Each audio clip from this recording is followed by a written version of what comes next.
നമസ്കാരം. മനേഷ് കുമാർ തൃപ്പൂണിത്തുറ ക്യൂസിൻ്റെ പുതിയൊരു വീഡിയോയിലേക്ക് എല്ലാവർക്കും ഹൃദയം നിറഞ്ഞ സ്വാഗതം. ഈ ഒരു വീഡിയോ കണ്ട് ലൈക്ക് ചെയ്ത് ഷെയർ ചെയ്ത് സബ്സ്ക്രൈബ് ചെയ്ത് എല്ലാവർക്കും വളരെയധികം നന്ദി. തുടർന്നും നിങ്ങളുടെ സപ്പോർട്ടും സഹകരണവും ഉണ്ടാകും എന്നുള്ള പ്രതീക്ഷയോടുകൂടി മുമ്പോട്ട് പോകാം. വീഡിയോ ആദ്യമായിട്ട് കാണുന്നവരുണ്ടെങ്കിൽ ചാനൽ ഒന്ന് സബ്സ്ക്രൈബ് ചെയ്യുക, ബെല്ലൈക്കൺ അമർത്താനായിട്ട് ശ്രമിക്കുക. അതേപോലെ പോസ്റ്റ് ചെയ്യുന്ന വീഡിയോസ് ട്രേഡിങ്ങിനെ ആത്മാർത്ഥമായിട്ട് സ്നേഹിക്കുന്നവർ സ്കിപ്പ് ചെയ്യാതെ മുഴുവനായിട്ട് കാണണേ എന്നുള്ള പ്രാർത്ഥനയോടുകൂടിയും റിക്വസ്റ്റോടു കൂടിയും നമുക്ക് വ്യൂവിലേക്ക് പോകാം. ഞാൻ യൂസ് ചെയ്യുന്നത് ഒരു കസ്റ്റമൈസ്ഡ് സ്ട്രാറ്റജി ചാർട്ടാണ്. അപ്പോൾ ഈ ഒരു ചാർട്ടിനെ പറ്റി അറിയാനോ മനസ്സിലാക്കാനോ പഠിക്കാനോ ഒക്കെ താല്പര്യമുള്ളവർക്ക് ഈ ചാർട്ടിൻ്റെ ഒരു ഇൻട്രൊഡക്ഷൻ വീഡിയോ ഞാനിവിടെ ഐ ബട്ടണിൽ കൊടുക്കുന്നുണ്ട്. നിങ്ങൾക്ക് ആ വീഡിയോ കാണാം. അതിൽ പറയുന്ന കാര്യങ്ങളൊക്കെ ഒന്ന് ഫോളോ ചെയ്തതിന് ശേഷം ഈ ഒരു ചാർട്ട് പഠിക്കണം മനസ്സിലാക്കണമെന്നുണ്ടെങ്കിൽ എന്നെ വിളിക്കാം. എൻ്റെ നമ്പർ ഡിസ്ക്രിപ്ഷൻ ബോക്സിൽ അവൈലബിൾ ആണ്. അതേപോലെ തന്നെ ഒരു പബ്ലിക് ടെലഗ്രാം ചാനലിൻ്റെ 1.5 വർഷത്തെ ഡീറ്റെയിൽസ് അടങ്ങിയ ഒരു ഗ്രൂപ്പ്, അതിൽ വ്യൂസ് ഉണ്ട്, പ്രോഫിറ്റ് എടുത്ത ആളുകളുടെ ഡീറ്റെയിൽസ് ഉണ്ട്, എൻ്റെ ഈ ഒരു ചാർട്ട് പഠിച്ച ആളുകളുടെ റിവ്യൂസ് ഉണ്ട്. ഇതൊക്കെയാണ് അതിൽ ഉൾപ്പെടുത്തിയിരിക്കുന്നത്. അപ്പോൾ ആ ഒരു ചാനലും കൂടെ മൊത്തത്തിൽ അനലൈസ് ചെയ്തതിന് ശേഷം മാത്രം നിങ്ങളിത് പഠിക്കാനോ മനസ്സിലാക്കാനോ ഒക്കെ വേണ്ടിയിട്ട് എന്നെ കോൺടാക്റ്റ് ചെയ്യാവുന്നതാണ്. ഈ ചാർട്ട് ഞാൻ മെയിനായിട്ട് യൂസ് ചെയ്യുന്നത് എൻട്രി, എക്സിറ്റ്, മാർക്കറ്റിൻ്റെ ഡയറക്ഷൻ, കൺസോൾട്ടേഷൻ, സ്റ്റോപ്പ് ലോസ് എവിടെ ഇടണം, അങ്ങനെയുള്ള കാര്യങ്ങളൊക്കെ മനസ്സിലാക്കാൻ വേണ്ടിയിട്ടാണ് ഈ ഒരു ചാർട്ട് ഞാൻ യൂസ് ചെയ്യുന്നത്. അപ്പോൾ അതിൻ്റെ ലൈവ് വീഡിയോസ് യൂട്യൂബിൻ്റെ പ്ലേലിസ്റ്റിൽ അവൈലബിൾ ആണ്. നിങ്ങൾക്ക് യൂട്യൂബിൻ്റെ പ്ലേലിസ്റ്റ് ചെക്ക് ചെയ്ത് കഴിഞ്ഞാൽ നിരവധി ലൈവ് വീഡിയോസ് അതിൽ കാണാൻ പറ്റും. എൻട്രി, എക്സിറ്റൊക്കെ പ്ലാൻ ചെയ്യുന്നതിൻ്റെ ഇതൊക്കെ മൊത്തത്തിൽ കണ്ട് മനസ്സിലാക്കിയിട്ട് നിങ്ങളുടെ ട്രേഡിംഗ് ലൈഫിൽ ഒരു മാറ്റം ഉണ്ടാക്കാൻ ഈ ചാർട്ട് പഠിച്ചു കഴിഞ്ഞാൽ സാധിക്കും എന്ന് ഉറപ്പുണ്ടെങ്കിൽ എപ്പോൾ വേണമെങ്കിലും ഇത് പഠിക്കുന്നതിന് വേണ്ടിയിട്ട് എന്നെ വിളിക്കാം. രണ്ടാമത്തത് പറയാനുള്ളൊരു കാര്യം എന്ന് പറഞ്ഞാൽ ഞാൻ ട്രേഡിംഗ് പഠിക്കാത്തൊരു വ്യക്തിയാണ്, അതായത് കോഴ്സൊന്നും അറ്റൻഡ് ചെയ്യാത്തൊരു വ്യക്തിയാണ്. അപ്പം എന്നെ സംബന്ധിച്ച് എനിക്കറിയാവുന്നത് ഈ ചാർട്ട് ഞാൻ ക്രിയേറ്റ് ചെയ്ത ഒരു കസ്റ്റമൈസ്ഡ് ചാർട്ട് റീഡിങ് വളരെ കൃത്യമായിട്ട് മറ്റുള്ളവരെ പഠിപ്പിച്ച് മനസ്സിലാക്കാനായിട്ട് സാധിക്കുന്നുണ്ട്. അതല്ലാതെ ബിഗിനേഴ്സൊക്കെ വന്നു കഴിഞ്ഞാലും ഞാൻ പറയുന്നത് നിങ്ങൾ ബേസിക്കായിട്ട് എന്തെങ്കിലും ഒരു കാര്യങ്ങൾ മനസ്സിലാക്കിയിട്ട് ചാർട്ട് പഠിക്കുകയാണെങ്കിൽ കുറച്ചുകൂടെ ബെനിഫിറ്റ് ആണെന്നാണ് ഞാൻ അവരോട് പറയാറുള്ളത്. അപ്പോൾ ഞാൻ ട്രേഡിംഗ് അല്ല പഠിപ്പിക്കുന്നത്, ഈ ഒരു കസ്റ്റമൈസ്ഡ് ചാർട്ട് റീഡിംഗ് ആണ് പഠിപ്പിക്കുന്നത്. അപ്പോൾ നമുക്ക് നേരെ നാളത്തെ വ്യൂവിലേക്ക് പോവാം. അപ്പോൾ ഇന്നത്തെ വ്യൂ അല്ലെങ്കിൽ ഇന്നത്തെ മാർക്കറ്റിൻ്റെ അനലൈസ്, അതിലെങ്ങനെയൊക്കെ പ്രോഫിറ്റ് എടുക്കാനായിട്ട് പറ്റി എന്നുള്ള കാര്യങ്ങളുടെ വീഡിയോസ് തൊട്ട് മുമ്പ് 3 മണിയുടെ ലൈവും അതിന് തൊട്ട് മുമ്പ് താഴെ മോർണിംഗിലെ ലൈവും ഓൾറെഡി പ്ലേലിസ്റ്റിലോ അല്ലെങ്കിൽ അവൈലബിൾ ആണ്. ഓക്കെ, എന്താണ് പറഞ്ഞു നിർത്തിയെന്ന് ഓർക്കുന്നില്ല. എന്നിടക്ക് ഒരു ഗസ്റ്റ് ഉണ്ടായിരുന്നു, അപ്പോൾ ഒരു 1/2 മണിക്കൂർ അങ്ങനെ അങ്ങ് പോയി.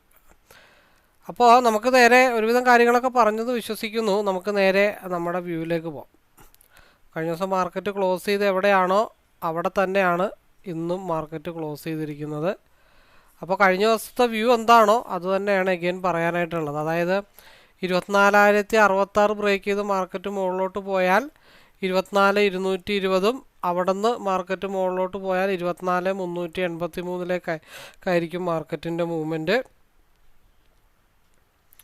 നേരെ മറിച്ച് നിൽക്കുന്ന ലെവലിൽ നിന്ന് ഡൗൺ സൈഡിലേക്ക് വന്നാൽ പ്രതീക്ഷിക്കുന്ന ഒരു ഏരിയ 23,887 ആണ്. അവിടെ നിന്ന് ഡൗൺ ആയാൽ 23,741. ഈ ഒരു സ്പേസിലേക്കായിരിക്കും നമ്മളുടെ മൂവ്മെൻറ്റ്. അപ്പോൾ ഇതൊക്കെയാണ് മെയിനായിട്ട് ഇൻഡെക്സ് വൈസിൽ നമുക്ക് പറയാനായിട്ടുള്ളത്.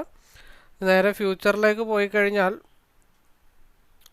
നിൽക്കുന്ന ലെവലിൽ നിന്ന് മാർക്കറ്റ് ന്യൂട്രൽ ഓപ്പൺ ആണെങ്കിൽ നിൽക്കുന്ന ലെവലിൽ നിന്ന് മാർക്കറ്റ് മൂവപ്പ് ആയി കഴിഞ്ഞാൽ ഒരു റെസിസ്റ്റൻ്റ് ഏരിയ അല്ലെങ്കിൽ ഒരു കൺസോൾട്ടേഷൻ സോണൊക്കെ ആയിട്ട് നമ്മൾ പ്രതീക്ഷിക്കുന്നത് 24,272, 24,520 ആണ്.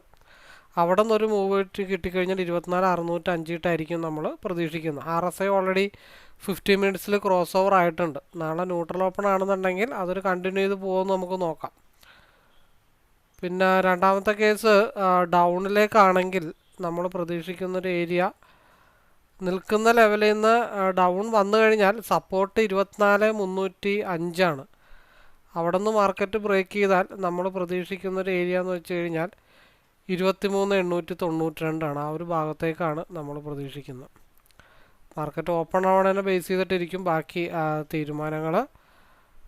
അപ്പോൾ നമുക്ക് നേരെ സ്ട്രൈക്ക് സെലക്ഷനിലേക്ക് പോകാം. സിയിലാണെങ്കിൽ 24,000, പിയിലാണെങ്കിൽ 24,100, 24,000. ഇതൊക്കെയാണ് നമ്മൾ നോക്കുന്നത്. അപ്പോൾ എനിവേ വീഡിയോ എല്ലാവർക്കും ഇഷ്ടപ്പെട്ടെന്ന് വിചാരിക്കുന്നു. പറഞ്ഞ കാര്യങ്ങളൊക്കെ ഒന്ന് സാധാരണ ഞാൻ ഒരു 1.5 വർഷമായിട്ട് നോൺ സ്റ്റോപ്പായിട്ട് വ്യൂസും പ്രോഫിറ്റിൻ്റെ പി എൻ എല്ലൊക്കെ ഞാൻ പബ്ലിക് ചാനലിൽ പോസ്റ്റ് ചെയ്യുന്നുണ്ടായിരുന്നു. അപ്പോൾ യെസ്റ്റർഡേ പറഞ്ഞ പോലെ പെട്ടെന്ന് എന്തോ ഒരു വെളിപാടുണ്ടായി. അപ്പോൾ ഞാൻ ആദ്യമേ വ്യൂസ് പോസ്റ്റ് ചെയ്തിട്ടുണ്ട്, അതായത് ഇന്ന സ്ഥലത്ത് നിന്ന് എൻട്രി, ഇന്ന സ്ഥലത്ത് എക്സിറ്റ് എന്ന് പറഞ്ഞിട്ട്. അതിനുശേഷം ഗ്രൂപ്പിൽ വീഡിയോസ് പോസ്റ്റ് ചെയ്യാൻ തുടങ്ങി, ലൈവ് വീഡിയോസ് പോസ്റ്റ് ചെയ്യാൻ തുടങ്ങി, മറ്റുള്ളവരെ പി എൻ എൽ പോസ്റ്റ് ചെയ്യാൻ തുടങ്ങി. അപ്പോൾ 1.5 വർഷം കൊണ്ട് സ്റ്റെപ്പായിട്ട് അതൊക്കെ നിർത്തി. ഇനി എൻ്റെ കൂടെ അല്ലെങ്കിൽ ഒരു ചാർട്ട് പഠിച്ചവർ അല്ലെങ്കിൽ ലൈവിൽ വന്നവർ അവരുടെ ജെന്യുവനായിട്ടുള്ള റിവ്യൂസ് അവരെ കൊണ്ട് നേരിട്ടൊന്നും പോസ്റ്റ് ചെയ്യിപ്പിക്കുന്നില്ല. കാരണം എന്താണെന്ന് വെച്ചാൽ അതിൻ്റെ ആവശ്യമില്ല. പിന്നെ അവർക്കതൊരു ഡിസ്റ്റർബൻസ് ആവും. കാരണം പലരും വിളിച്ചു ചോദിക്കും, അവരുടെ പേഴ്സണൽ ലൈഫിനെ അവരത് ബാധിക്കുന്നതുകൊണ്ട് അവരെ എനിക്ക് അയച്ചു തന്നു കഴിഞ്ഞാൽ ഞാനായിരിക്കും അത് ഗ്രൂപ്പിലേക്ക് പോസ്റ്റ് ചെയ്യുന്നത്. ഇപ്പോൾ പി എൻ എൽ ആണെങ്കിലും അങ്ങനെ തന്നെയാണ്, എനിക്ക് അയച്ചു തരുന്നതാണ് ഞാൻ പോസ്റ്റ് ചെയ്യുന്നത്. അപ്പോൾ അത് ചിലപ്പോൾ നിങ്ങൾക്ക് ചിന്തിക്കാം ഞാനായിട്ട് തന്നെ ക്രിയേറ്റ് ചെയ്തിടുന്നതാണെന്ന് നിങ്ങൾക്ക് ചിന്തിക്കാം. പക്ഷേ വോയിസ് അയച്ചാലും എനിക്ക് മിമിക്രി ഒന്നും അറിയത്തില്ലല്ലോ.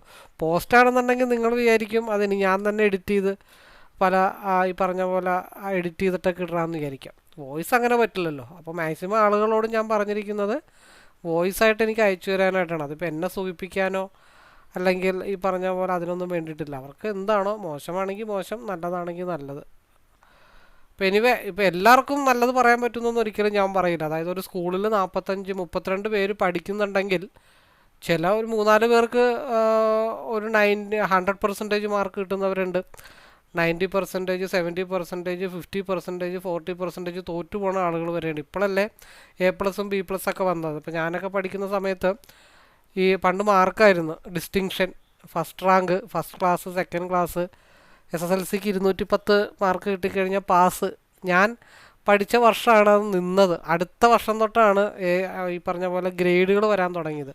2000-ലെങ്ങാണ്ട് ഞാൻ പഠിക്കുമ്പോഴാണ് അത് നിന്നത്. എന്ന് പറഞ്ഞ പോലെ ഒരു സ്കൂളിൽ തോക്കാനും ചാൻസ് ഉണ്ട്, ജയിക്കാനും ചാൻസ് ഉണ്ട്. ടീച്ചർമാർ പഠിപ്പിക്കുന്നത് ഒരേ കാര്യങ്ങൾ തന്നെയാണ്. അത് നമുക്ക് എത്രമാത്രം ആവശ്യമുണ്ട്, നമ്മളെത്രമാത്രം മനസ്സിലാക്കി പഠിക്കുന്നു, നമ്മുടെ മൈൻഡ് സെറ്റ് എങ്ങനെയായിരിക്കും എന്നതിനെ ബേസ് ചെയ്തിട്ടാണ് ഒരാളുടെ വിജയവും പരാജയവും ഇരിക്കുന്നത്. അതാണ്, അല്ലാതെ പറഞ്ഞ പോലെ ഞാൻ പഠിപ്പിക്കുന്ന എല്ലാവരും അല്ലെങ്കിൽ എൻ്റെ ചാർട്ട് പഠിക്കുന്ന എല്ലാവരും 100% സക്സസ്സിലെത്തുമെന്ന് ഞാൻ ഒരു ആൾക്കും ഞാൻ ഉറപ്പ് കൊടുക്കാറില്ല. എനിക്ക് പഠിപ്പിക്കാൻ ഈ ഒരു ചാർട്ട് റീഡിങ് പഠിപ്പിക്കാൻ അറിയാം. അത് കൃത്യമായിട്ട് ഞാൻ ചെയ്യുന്നുണ്ട്. അതിൻ്റെ പ്രൂഫുകൾ ലൈവ് റൂമിൽ ഓൾറെഡി അവൈലബിളുമാണ്, അല്ലെങ്കിൽ ലൈവ് വീഡിയോസിൽ അവൈലബിളാണ്. പഠിക്കുന്ന ആൾക്കാർ അത് മനസ്സിലാക്കി ഇതേ എനിക്ക് വേണം, ഇത് പഠിച്ചേ ഞാൻ അടങ്ങൂ എന്ന് വിചാരിച്ചു കഴിഞ്ഞാൽ ഡെഫിനറ്റ്ലി നിങ്ങൾക്ക് ഒരു മാറ്റം നിലവിലുള്ള ട്രേഡിംഗ് ലൈഫിൽ ഉണ്ടാക്കാനായിട്ട് സാധിക്കട്ടെ എന്നുള്ള പ്രാർത്ഥനയോടുകൂടി നമുക്ക് വീഡിയോ വൈൻഡപ്പ് ചെയ്യുന്നു. Anyway, all the best.